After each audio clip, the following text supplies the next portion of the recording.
2 வருஷம் ஆக்சிடென்ட் ஆயிட்டு ஒண்ணுமே பண்ண முடியாம வீட்டுல இருக்கும் போதெல்லாம் அப்படியே ஒரு மாதிரி என்ன சொல்றது மென்டலா டிஸ்டர்ப் ஆயிடும். என்ன கை கொடுத்து தூக்குனது விஜய் சேதுபதி அண்ணன் கார்த்திக்.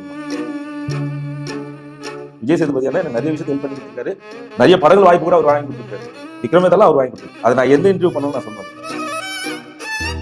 சூப்பர் ஸ்டார் இத்தனை வருஷம் வச்சு கில்லி அப்ப பார்த்தது, அதுக்கப்புறம் ஸ்ட்ரைட்டா அவரை வந்து பேட்டை அப்ப பார்க்கும்போது எனக்கு வியப்பா இருந்துச்சு. சின்ன வயசுல இருந்து நம்ம பார்த்துட்டே இருப்போம், நிறைய படங்கள் டிவியில அது இதுன்னு பார்ப்போம். நம்ம இவங்க எல்லாம் நேர்ல பார்க்க முடியுமான்ற ஒரு தருணம் கிடைச்சோம். நேர்ல பார்த்து அவங்க பக்கத்துல நிக்க முடியுமான்ற ஒரு தருணம் கிடைக்கும். எனக்கு பின்னால சூப்பர் ஸ்டார் நிக்கிறாரு, அப்ப எனக்கு எவ்வளவு இது இருக்கும். இன்னும் கோடி பேர் கை தட்டுறாங்க யாருக்கு சூப்பர் ஸ்டாருக்கு. அவர் எனக்கு கை தட்டினார், அவர் தட்டின ஹோல் டீமே கை தட்டுது. எனக்கு எவ்வளவு ஆனந்தமா இருக்காது. சூப்பர் ஸ்டார் எல்லாம் கை தட்டு வராங்கன்னா எதிரே பாக்குறேன். அவ்வளவு இதுவாச்சு, அப்படியே மாதிரி ஆயிட்டேன். நான் காலில் போய் விழுந்துட்டேன், அவர் காலையே விழுந்துட்டேன்.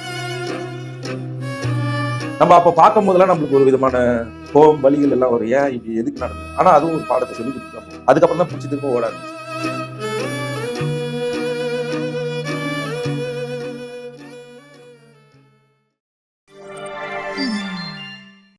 வணக்கம் மக்கள், திஸ் இஸ் விஜய் பிராணேஷ். நீங்க பார்த்துட்டு இருக்கிறது டேக் ஒன் தமிழ். இன்னைக்கு என் கூட இருக்கிற ஸ்பெஷல் கெஸ்ட் யாரு அப்படின்னா கில்லி சிவா சார் தான் இருக்காரு. அவர் கூட நிறைய விஷயங்கள் அவரோட கெரியர் பத்தியும் ஜேர்னி பத்தியும் பேச போறோம்.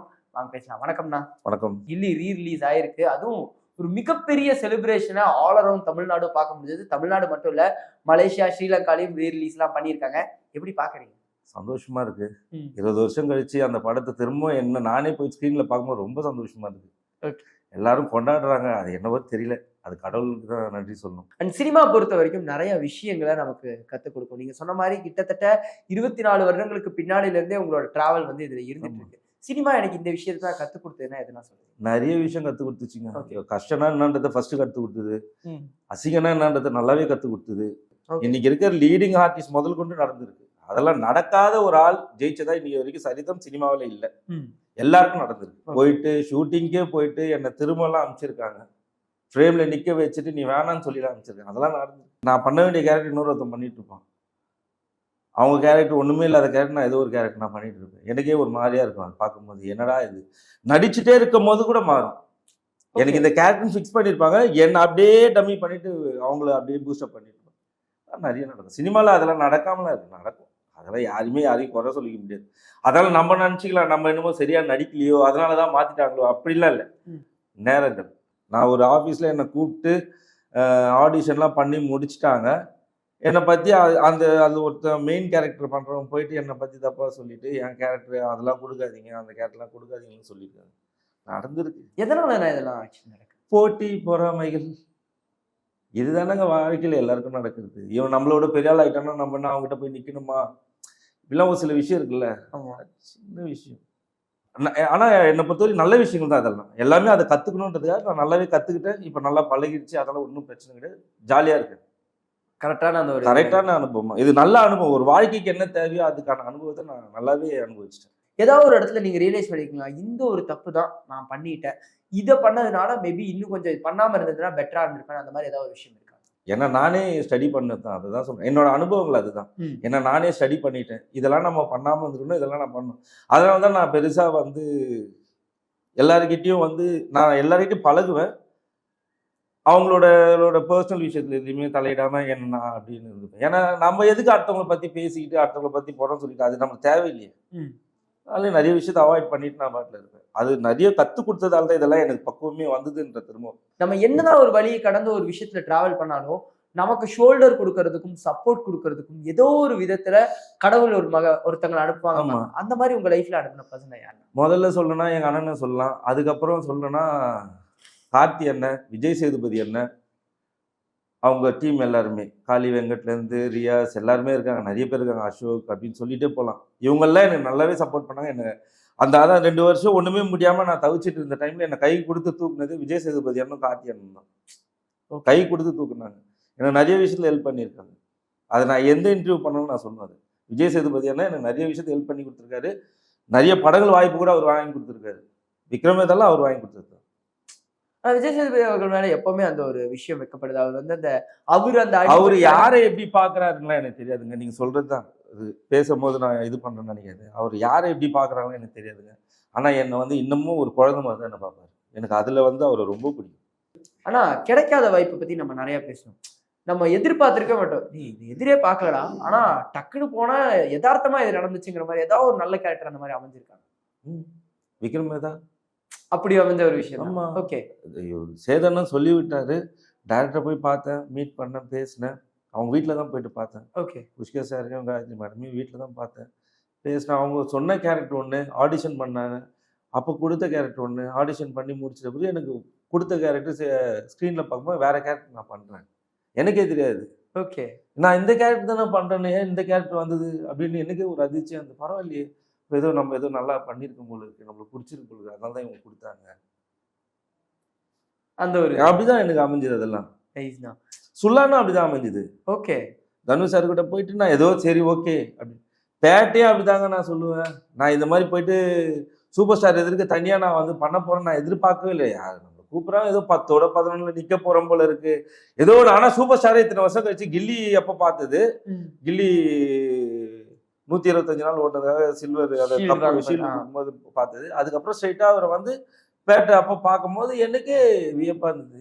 என்னடா நான் மட்டும்தான் நான் ஸ்க்ரீன்ல வேற யாரும் கிடையாதா அப்படின்னு இருக்கும்போது, தனியா இருக்கும்போது ஒரு நம்மளுக்கே தெரியாது அதிர்ச்சி தானே அதெல்லாம். கண்டிப்பா ஏதோ ஒரு பாராட்டு ரொம்ப க்ளோஸ் டு ஹார்ட்ரா எனக்கு அப்படின்னு ஏதாவது இருக்காங்க. ஏதோ நடிக்கும் போது பாராட்டுறது கை தட்டுறதுலாம் பெரிய விஷயம். எத்தனையோ கோடி பேர் கை தட்டுறாங்க யாருக்கு, சூப்பர் ஸ்டாருக்கு. அவர் எனக்கு கை தட்டினார், அவர் தட்டினோட ஹோல் டீமே கை தட்டுது, எனக்கு எவ்வளவு ஆனந்தமா இருக்காது. இந்த ஒரு மொமெண்டே வேற இல்லைன்னா. இவரு அதே மாதிரி விஜய் அண்ணன் கூட அவரும் அதே மாதிரி தான், அஜித் சாரும் அதே மாதிரி தான். இவ்வளோலாம் அடிக்கடி சொல்லுவேன். தனுஷ் சார் கூட நடிக்கும் போது ஒரு சூப்பராக பண்ணணும் அவரும் சொல்லுவார். நல்லா பண்ணணும் பாராட்டணும், அதுதான் ஒரு நடிகனுக்கு.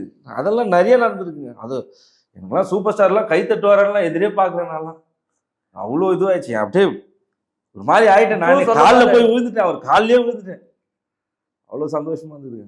ஏன் சூப்பர் ஸ்டார் எனக்கு சொல்கிறாரு, நடுவில் அண்ணன்லாம் சேர்த்துக்கோங்க, சூப்பராக இருக்கும், இதெல்லாம் சேர்த்துக்கோங்க, நல்லா இருக்கும், பண்ணுங்க அப்படின்னாரு.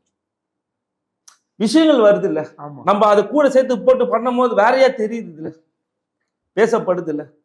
தளபதியில பாத்தீங்கன்னா Dinesh fight master Dinesh sir இருப்பாரு, அவங்க இருப்பாங்க. அது அப்போ அதுக்கப்புறமா யாரு இருந்தாங்க ஃபேஸ் டு ஃபேஸ் அதே இது. இப்போ என்ன எனக்கு பின்னால சூப்பர் ஸ்டார் நிக்கிறாரு, அப்ப எனக்கு எவ்வளவு இது இருக்கும். ஆமா, நீ சொல்ற ஆட்டிடியூட் நான் இப்ப பண்ண முடியுதா, எனக்கு வரலையே. என்ன ஒரு சில ஆபீஸ்ல கேட்டிருக்காங்க, ஏன் இப்படிலாம் இருக்கீங்க, இப்படிலாம் இருக்கு. இங்க வந்தா தானேங்க நான் பண்ண முடியும், வரலன்னா நான் எங்க பண்றது, வரல. சினிமா பலது கற்றுக் கொடுத்துருச்சு. ஐயோ, அடிப்படணுங்க. சினிமான்னு மட்டும் இல்லை, வாழ்க்கையில் ஒரு சில விஷயத்தில் அடிப்பட்டா நல்லாவே வரும். சினிமான்னு மட்டுமே இல்லை, வாழ்க்கை நல்லபடியாக வாழ தெரிஞ்சுட்டா நிறைய அனுபவம் கிடைக்கும். இந்த ஒரு எக்ஸைட்மெண்ட் இப்போ இதில் பார்க்க முடியுது.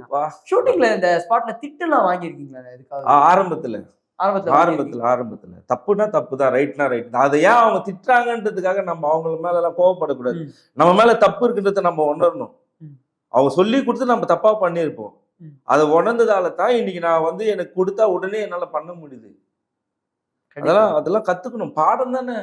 ஸ்கூலுக்கு போய் படிச்சுட்டா மட்டும் இல்லை, வாதியா சொல்லி கொடுப்பார்ல, தப்பு பண்ணா வாதியா திட்டுவார்ல, அடிப்பார்ல, அது மாதிரி தான் அவங்களும். டைரக்டர்ஸ் கேட்க தான் செய்வாங்க, திட்டதான் செய்வாங்க. இன்னைக்காவது ஏதோ இதெல்லாம் யூஸ் பண்ண, அன்னைக்கெல்லாம் நெகட்டிவ், இது ஃபிலிம் தானேங்க. ஆமாம், சிங்கிள் டேக்ல அடிக்கணும். திருப்பி போச்சுன்னா யார் ப்ரொடியூசருக்கு பதில் சொல்றது? அவங்க தானே பதில் சொல்லணும். அந்த மாதிரி தான், அப்படி கற்றுக்கிட்டதால தான் நான் இன்னைக்கு இப்படிலாம் இருக்க முடியுது, என்னால் வந்து பெர்ஃபார்ம் பண்ண முடியுது, ஒரே டேக்கில் முடிக்க முடியுது. ஆமாம். ஆனால் நான் இது உங்கள்கிட்ட கேட்கலாம்னு நினைக்கிறேன். அதாவது நீங்கள் ராஜா டைம்ல வந்து பார்த்துருக்கீங்க, துணிவு டைம்லையும் அஜித் சாரை பார்த்துருக்கீங்க. ரீசெண்டாக அவர் மேலே ஒரு நெகட்டிவிட்டி ஸ்ப்ரெட் பண்ணப்படுதில்ல, இவர் வந்து பைக் எடுத்துகிட்டு போகிறாரு, ஷூட்டு கரெக்டாக இவரோட படங்கள் டைமுக்கு வரமாடி நிறையா இல்லையே. எனக்கு தெரிஞ்சு இல்லைங்க, துணிவெல்லாம் ஷார்ப்பாக வந்து நிற்பாருங்க, டைமு கரெக்டாக வந்து நிற்பாரு, ஃபுல் ட்ரெஸ் கோடோடு வந்து நிற்பாருங்க, ப்ராப்பரா டைமுக்கு வருவாருங்க. அது எனக்கு சொல்றாங்க. ஆனா இந்த சோஷியல் மீடியா நெகட்டிவிட்டி அதுதான் சொல்றேங்க. விஜய் சார் ஆகட்டும், அஜித் சார் ஆகட்டும், சூப்பர் ஸ்டார் ஆகட்டும், யாரா எல்லா நடிகருமே சரி, அவங்க டைமுக்கான வேலையை வந்து பண்ணி முடிச்சுட்டு தான் போறாங்க. எனக்கு நான் பார்க்கலப்பா, நான் அடுத்தவங்க சொல்றது நான் கேட்கல, நான் பார்க்கல. ஆனா இப்போ நீங்க வந்து பாத்தீங்கன்னா இந்த நடிப்பு தெரிஞ்சு நடிக்க கத்துக்கிட்டு பல அவமானங்களை சந்திச்சு முன்னாடி வந்திருப்பீங்க. ஆனா ஒரு சிலர் வந்து இந்த சோஷியல் மீடியால ஃபேம் வந்த உடனே அதுக்கு மூலியமா வந்து நடிப்பதற்குள்ள வருவாங்கல்ல, அந்த ஒரு ஃபேம் மூலியமா வரதை நீங்க எப்படி நான் பாக்குறீங்க? அவங்களாம் வந்துடும், அவங்களாம் ஸ்க்ரீன்ல வரும்போது தான் பார்க்கும்போது எனக்கே சிரிப்பா இருக்கும். என்ன தெரிஞ்சு என்ன வந்தாங்கன்னே தெரியல. இத்தனை வருஷம் கஷ்டப்படுற என்ன மாதிரி நிறைய பேர் இருக்காங்க வடபழனியில் போய் பார்த்தீங்கன்னா. அவங்களாம் பார்க்கும்போது பாவமாக இருக்கும். ஏதோ வந்தாங்க. ஆனால் எனக்கு தெரிஞ்சு அவ்வளோ பெருசாலாம் ஒன்றும் இம்பார்ட்டன்ஸ் எனக்கு தெரியல. ஏதோ வந்தோம், நம்மளும் ஸ்க்ரீனில் நின்றுட்டோம், நம்ம முகமும் தெரிஞ்சிச்சு, அவ்வளோதான் தெரியுமே தவிர்த்து அதுக்கான நடிப்பு என்ன, என்ன கொடுக்கணும், அதுக்கூட உயிரோட்டம் என்ன, எல்லாமே நிறைய விஷயங்கள் இருக்குது. சும்மா ஒருத்தன் வந்து ஃப்ரேமில் வந்து நின்று நடிச்சிட முடியாது. சும்மா டேரக்டரும் வந்து இவனை வந்து நடிக்க வச்சலான்றதுக்காக கொடுத்துட முடியாது. அதுக்கான உயிரை அங்கே கொடுக்கணும், அந்த கேரக்டருக்கான உயிரை கொடுக்கணும். தெரியாமல் நிறைய பேர் வந்து என்னங்க பண்ண முடியும், பாவம் விட்டுருங்க. நான் டான்ஸ் பண்ணுவேன், ஃபைட் பண்ணுவேன், நடிக்கவும் செய்வேன், எல்லாமே பண்ணுவேன். நான் ஃபைட்டுக்கு கூட கிளாஸ் போனேனே, பாண்டியன் மாஸ்டர் கிட்ட போயிட்டு தான் வந்தேன். கற்றுட்டு தான் அப்படி வந்ததால் தான் என்னால் எல்லாமே பண்ண முடியுது. இல்லைன்னா என்னால் அவ்வளோதான் ததீனத்துவம் தான். கரெக்டு தானா? அதுதான் எனக்கு ரொம்ப பெரிய ஷாக்கிங்காக இருக்கிற விஷயம். சினிமாவில் எல்லாமே கற்றுக்கிட்டு வர்றவங்களுக்கான இடம் வந்து இப்போ கொஞ்சம் கொஞ்சமாக குறைஞ்சிக்கிட்டே வருதுங்கிற ஒரு விஷயம் பலரும் பேசுறது மூலியமாக பார்க்க முடியுது இல்லை? அது நீங்களுமே நினைக்கிறது உண்டா? எல்லாமே கற்றுக்கிட்டு வரவங்களுக்கான வாய்ப்புகள் இப்போ கொஞ்சம் கம்மியாயிடுச்சு. கம்மியாயிடுச்சு. எதனால அது மாறுது? இந்த சோஷியல் மீடியா இது மாதிரி தான் ரீல்ஸ் போட்டு இவங்கெல்லாம் பார்க்கும்போது இவங்களுக்கு அந்த வைரல் ஆகி அவங்களோட ஃபேன்ஸ் இது மாதிரி ஃபாலோவர்ஸ் இவ்வளோ இருக்காங்கலாம் பார்த்துட்டு சரி இவங்களை கூப்பிட்டு கொடுத்தா இவங்களை பார்க்கறதுக்காகவே சினிமாவுக்கு வருவாங்க. முட்டாள்தானே. என் படத்துலேயே நிறைய நடந்திருக்கு. ஒரு சில படம்லாம் நடிக்கும் போது டேரக்டரே சொன்னார், நம்மளுக்கு தெரிஞ்ச ஒரு அண்ணன் கேட்குறாரு டேரக்டர்கிட்ட, யார் சார் உங்கள் படத்தில் யாரெல்லாம் நல்லா பண்ணாங்க அப்படின்னு. ஹீரோ ஹீரோயின் அப்புறம் என் பேரை சொன்னார், அவன் நல்லா பண்ணாங்க. மற்றவங்களாம் ஏன் போட்டேன்னு தெரியல அப்படின்னே சொல்லிடுறேன். அப்படிலாம் நடந்திருக்கு. இதுதான் நான் மெயினாக நான் கேட்கணும்னு நினச்சேன். அதாவது ஃபுட்டு விஷயம். நாங்கள் ஃபுட்டு வாங்கிடுவோம், தட்டில் வாங்கினதுக்கப்புறம் இது உங்களுக்கான லைன் இல்லைன்னு புடுங்கிட்டு எங்களை வந்து அந்த சைடு அனுப்புனதெல்லாம் அது நிறைய நடந்திருக்கு. அந்த மாதிரி அவமானங்களை நிறைய நடந்திருக்கு. நான் சாப்பிடாமலாம் இருந்திருக்கேனே. ஓகேண்ணா. அந்த மாதிரி பண்ணதால சாப்பிடவே மாட்டேன். நான் தனியாக போயிட்டு கடையில் வாங்கி பண்ணு ஏதாவது சாப்பிட்டு நான் பாட்டில் இருப்பேன். அதெல்லாம் நடந்திருக்கு. இத்தனை விஷயங்களையும் ஃபேஸ் பண்ணிட்டு எதனால நான் இந்த சினிமாவில் இன்னும் பிடிச்சிருக்கு. பிடிச்ச ஒரு விஷயத்த செய்யறதுல என்னங்க தப்பு? பிடிச்சிருக்கு. இதுதான்றது நம்மளுக்கு ஒரு கனவாக இருக்குது. சின்ன வயசுலேருந்தே நம்ம பார்த்துட்டே இருப்போம். நிறைய படங்கள் டிவியில் அது இதுன்னு பார்ப்போம். நம்ம இவங்களெல்லாம் நேரில் பார்க்க முடியுமான்ற ஒரு தருணம் கிடைச்சோடனே, நேரில் பார்த்து அவங்க பக்கத்தில் நிற்க முடியுமான்ற ஒரு தருணம் கிடைக்கல. இதெல்லாம் நடக்கும்போது அது ஒரு எப்படி சொல்கிறது, ஒரு சுகமான வழி. அதை அனுபவிச்சு போயிட்டே இருக்கலாம். கண்டிப்பாக அது ஒரு லவ். அவ்வளோதான் சொல்ல போகிறோம். ஒரு பொண்ணை எப்படி நம்ம பார்க்குறோமோ அந்த மாதிரி பார்க்கலாம். சினிமாங்கிறது ஒரு காதல் தான். காதல் தான், உண்மையிலே காதல் தான். எல்லாருமே காதலிச்சு தான் அதுக்கிட்ட வந்திருக்காங்க. அதை காதலிச்ச பிறகு அதை விட்டுட்டு போகிறதுக்கு யாருக்கும் மனசு இல்லாமல் இன்ன வரைக்கும் நொந்துட்டு தான் இருக்காங்க. யாரும் விட்டே போக மாட்டாங்க. விட்டுட்டோன்னா அவங்க அப்படியே ஒரு மாதிரி ஆயிடுவாங்க. நீங்க அந்த நோகளை அனுபவிச்சது இல்ல? 2 வருஷம் ஆக்சிடென்ட் ஆகிட்டு ஒன்றுமே பண்ண முடியாமல் வீட்டில் இருக்கும் போதெல்லாம் அப்படியே ஒரு மாதிரி என்ன சொல்கிறதுக்கு, ஒரு மாதிரி மென்டலாக டிஸ்டர்ப் ஆகிடுவேன் நான். என்னாச்சுண்ணா? என்ன ஆக்சிடென்ட்னா பைக்கில் போகும்போது அதான் சான்ஸ் கேட்டு அப்படி இப்படி போவோம் இல்லைங்களா. 2009 நடந்தது. அப்போ போகும்போது கார் ஆக்சிடென்ட் ஆகிட்டு கால் ஃப்ராக்சர் ஆயிடுச்சு. அடிபட்டுச்சு. ஃப்ராக்சரில் அடிபட்டுச்சு. 2 வருஷம் பெட் ரெஸ்ட் தான். ஆனால் நம்ம அப்போ பார்க்கும் போதெல்லாம் நம்மளுக்கு ஒரு விதமான கோபம் வலிகள் எல்லாம் வரும். ஏன் இப்படி எதுக்கு நடந்தது? ஆனால் அதுவும் ஒரு பாடத்தை சொல்லி கொடுத்து தான் போகும். அதுக்கப்புறம் தான் பிடிச்சி திரும்ப ஓட ஆரம்பித்தேன். சினிமாவுக்காக என்ன இந்த கேரக்டர் நான் மாற்றிட்டேன்னா எந்த விஷயத்த உங்களுக்கு மாற்றிட்டேன்? நான் யாருக்கும் துரோகம் பண்ணக்கூடாது, யாரோட வாழ்க்கையும் பறிக்கக்கூடாது. அவ்வளோதான் என்னோட வேலை என்னவோ நான் அதை பார்த்துட்டு போனேன். அவ்வளோதான். வேறு எதுவும் தேவையில்லை. நம்ம அவன் பண்ணுறான் அந்த கேரக்டர் நான் தான் பிடிங்கி நான் அதை பண்ணணும் அப்படின்னு நினைக்கிறதே ஃபஸ்ட்டு தப்பு. அவனுக்கான திறமை அவன் பண்ணுறான், நம்மளுக்கான திறமை நம்ம பண்ணுறோம். என் பின்னாலேயே தான் இருந்தான், இன்றைக்கி அவன் ஹீரோவாயிட்டான், நான் இப்படியே இருக்கேன். அவனோட திறமை அவன் தான், என்னோட திறமை இன்னும் இருக்குது போல. நான் போராடணும், அதுக்கான வேலையை செய்யணும், அதுக்கான இது பண்ணணும்னு தான் நான் போயிட்டுருக்கேன். அதெல்லாம் பார்த்துலாம் இது பண்ண இதுதான் மனுஷனுக்கு தேவையானது. இது மட்டும் இருந்தால் போதும். சும்மா அடுத்தவன் இவங்ககிட்ட இன்றைக்கி 100 ரூபா இருக்குது, நம்மகிட்ட 10 ரூபா இருக்குன்னு சொல்லிட்டுலாம் கவலையே படக்கூடாது. நீ கஷ்டப்பட்டா அதே 100 ரூபா நீ சம்பாதிக்கலாம். ஆமாம், அவ்வளோதான். அதுக்காக போயிட்டு இவன் இப்படி இருக்கான், இதை பண்ணுறான், நம்ம அது மாதிரி பண்ணோம். நம்ம மனசை நம்ம வந்து நம்மளை நாமே அழுக்காய்க்கிறோம், நம்மளை நாமே தப்பாக நடந்துக்கிறோம். தப்பான விஷயங்கள் தான் நம்மளுக்குள்ள ஓடும். நம்மளுக்கு அது தேவையில்லையே. இருக்கிறத வச்சு சந்தோஷமா இருந்துட்டு போயிடுவோமே. கண்டிப்பா. நான் அதாவது ரீசெண்ட் டைம்ஸ்ல நீங்க பாத்தீங்கன்னா தமிழ்ல பல நாட்களா பல வருடங்களா தன்னோட திறமையை போட்டு அதுல வந்து ஒரு பெரிய இது கிடைக்காத பலரும் வந்து மலையாளம் சினிமாவை நோக்கி போறதை பார்க்க முடியுது. அங்க வந்து அவங்களுக்கான கேரக்டர் ஜஸ்டிஃபிகேஷன்ஸ் பார்க்க முடியுது. நீங்க அந்த மாதிரி ஏதாவது ட்ரை பண்ணிக்கலாம்? வேற லாங்குவேஜஸ் திறமை தான் எங்க வேணா போனா நடிக்க வேண்டியது இல்லைங்க. சத்யராஜ் சார்லாம் போய் நடிக்கல, பிரகாஷ் ராஜ் சார்லாம் போய் நடிக்கல, எல்லா லாங்குவேஜும் நடிக்கிறாங்க. திறமை புரியுது, லாங்குவேஜ் புரியுது, போறாங்க நடிக்கிறாங்க. அங்கேயும் வந்து நம்ம ஆள் காட்டுறாங்கல்ல. அது ஒரு சந்தோஷம் தானே. ஏன்னா மலையாள சினிமா இம்பாக்ட் ஜாஸ்தி ஆயிருச்சு. திடீர்னு பார்த்தா நம்ம சினிமா எதுவுமே வந்து பெருசா பேச மாட்டேங்கிறாங்க, ஓட மாட்டேங்குது. ஆனா அங்க வெளியூர்ல இருந்து வர சினிமா, மலையாள சினிமா மட்டும் இல்ல, தெலுங்கு சினிமாவும் இங்க ஆமா வந்து பெரிய அளவுல ஆமா. ஓடிட்டு இருக்கு. இது கன்னடா என்ன மாத்தும்னு நினைக்கிறீங்க? வரும், திரும்ப வரும். அதெல்லாம் விட்டா தமிழ் சினிமா அவ்வளோ சீக்கிரத்துல லேஸ்லாம் கிடையாது. புடிச்சுட்டு வந்துரும். ஏங்க அப்படி பார்த்தா நம்ம படம்லாம் வெற்றிமாறன் சார்லாம் என்னங்க சொல்லுவீங்க? அவர்லாம் குடுக்கலையா? அவரோட படம்லாம் நின்னு பேசலையா? இன்னைக்கும் ஃபாரின்ல போய் நின்னு 5 நிமிஷமா கை தட்டி இருந்தாங்க விடுதலைக்குலாம். என்ன ஆமா. அதெல்லாம் பெரிய விஷயம். உங்களுக்கான நேரம்னு நம்மளுக்கான நேரமும் வரும். அதனால இப்ப இந்த சினிமாக்குள்ள வந்ததுக்கு அப்புறமா என்னதான் நமக்கு பேஷன் தேடி ஓடினாலும், அது மேல ஒரு தீராத காதல் இருந்தாலும், காசு அப்படின்னு வரும்போது நம்ம வாழ்வாதாரத்த மெயினான ஒரு விஷயமா அமையும். அது இப்போ வரைக்கும் அந்த ஸ்ட்ரகிள் எப்படி நான் சமாளிக்கிறீங்க சினிமா? அதான் ஒரு படம் போவேன். அதோட காச வச்சுட்டு எவ்வளோ நாட்கள் சமாளிக்க அடுத்த வாய்ப்பு கிடைக்கிற வரைக்கும் எவ்வளோ நாட்கள் சமாளிக்கணுமோ சமாளிச்சுட்டு, அப்படியே புடிச்சுட்டு ஓட வேண்டியது. ஆனா எப்பயாவது மொமெண்ட்டா யோசிச்சது உண்டா? பலர் யோசிப்பாங்கல்ல, ஒரு ஃபீல்டுக்குள்ள வந்துட்டு, இந்த இடம் பத்தல, வேற ஏதாவது ஒரு இடத்துல அப்படி பிசினஸ் பண்ணி ஏதாவது ஒண்ணு இதே பண்ணலாம். கேள்வி நெறைய இன்டர்வியூல கேட்குறாங்க. நான் அதான் சொன்னேன். எனக்கு அதெல்லாம் வரவே வராது. எந்த வேலையும் செய்ய தெரியாது. எனக்கு தெரிஞ்சது ஒரே வேலை சினிமா மட்டும் தான். சினிமாவுக்கான கிரேவ் தான் அது இருந்துகிட்டே மட்டும் தான். அதுக்கான என்னவோ அத மட்டும் தான். என் நடிப்புக்கான என்ன வேலை செய்யணுமோ அந்த வேலைய தான் நான் செய்றேன். மத்த வேலைய நான் செய்யல. அவ்வளோதான். இருப்பா. சரி, நான் ஆக்சுவலி இந்த ஒரு சந்திப்பு எனக்கு ரொம்ப ஸ்பெஷலா இருந்தது. அதாவது உங்களோட 25 வருஷ ஜேர்னிய, அதுல எத்தன ஸ்ட்ரகிள்ஸ் இருந்து, ஹர்டில்ஸ் இருந்து, நீங்க ஃபேஸ் பண்ண எல்லாத்தையுமே எங்களோட ஷேர் பண்ணிக்கிட்டீங்க.